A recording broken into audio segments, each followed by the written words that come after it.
So there are a couple of important bilateral meetings and in fact multilateral meetings that are set to take place here in South Africa in the weeks ahead. We do know, of course, the countdown to the G20 summit is essentially underway, with foreign ministers set to meet in Johannesburg this week.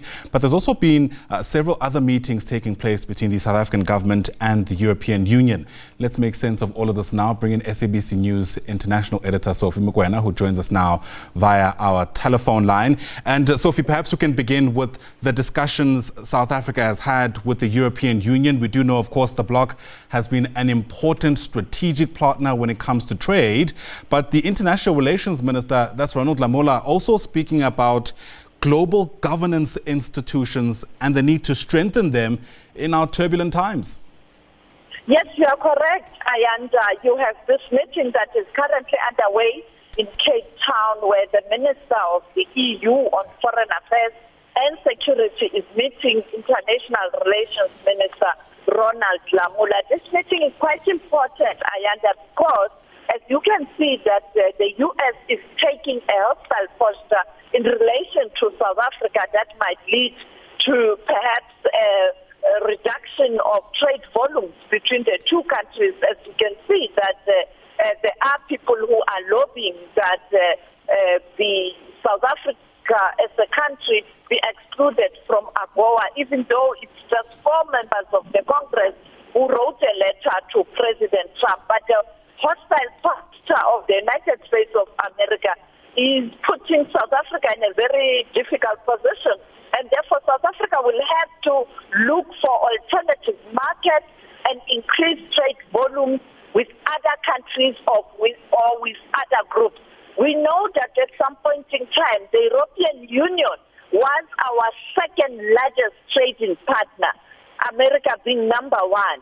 But that has changed with China becoming number one trading partner, the US number two.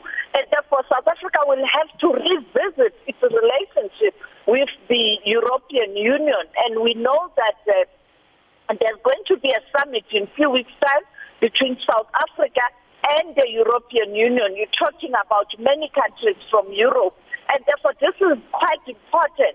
But also in terms of the geopolitics, as you can see that some of member countries of the European Union do support South Africa's posture in relation to human rights violations in Gaza and other important positions where South Africa is pushing for a peaceful resolution in the Ukraine war, but an inclusive one, while America is engaging only Russia, and we saw Ukraine was excluded, and that led to European Union raising concerns.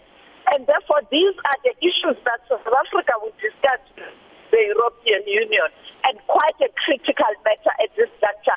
And member states of the European Union have come out in public saying that they will continue to strengthen their relations with South Africa at a time where the United States of America is taking a negative posture because of misinformation that was communicated to the Trump administration by some in the country. Absolutely. We've seen videos, for example, of ambassadors attached to some EU countries here in South Africa pushing back against that very narrative you've described.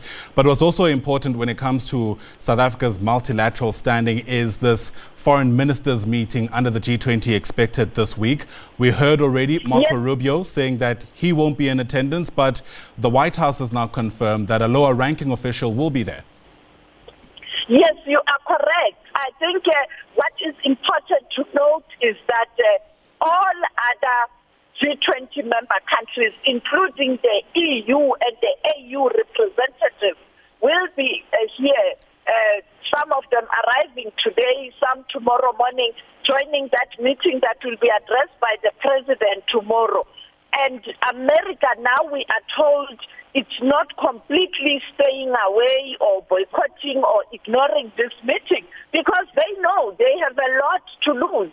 When you have these 20 powerful nations meeting, you also want to have your say in terms of the interest of your country, be it trade or political. And therefore now America is saying is sending a delegation, even though it's not the Secretary of State. But surprise, surprise, next week, during the meeting of finance ministers and also central bank governors of the G20 in Cape Town, the United States of America is sending its Secretary of Treasury. And therefore, that speaks to a high-level power delegation. And therefore, I think America is also weighing its options, that it can't be too hard or dismissive of South Africa's presidency of the G20, because they stand to lose based on the outcome if these 20 countries, including EU and AU, take a particular position. So America would still want to influence the discussion. And therefore, that Secretary of Treasury coming next week, it's another indication that you can't completely dismiss South Africa's presidency at the G20. Yeah. And therefore, we see those shifts. But at 12 o'clock, both back-to-back press conferences will be carried live on SABC, and we'll get the final details in terms of state of the meeting of the EU and South Africa in a few weeks' time, and then also tomorrow update today on the G20 meeting and who's coming. But one thing that I know, China is coming, Russia is coming, and Sergei Lavrov will be leaving from Middle East to South, that is South Africa. All right, yeah, isolationist policies don't seem to bode well in an increasingly globalized international community. So, Sophie Mokoena, thanks very much indeed for that. We'll have to see how all of that unfolds in the days to come. Once again, expect those media briefings in the next hour, taken here live on the SABC News channel.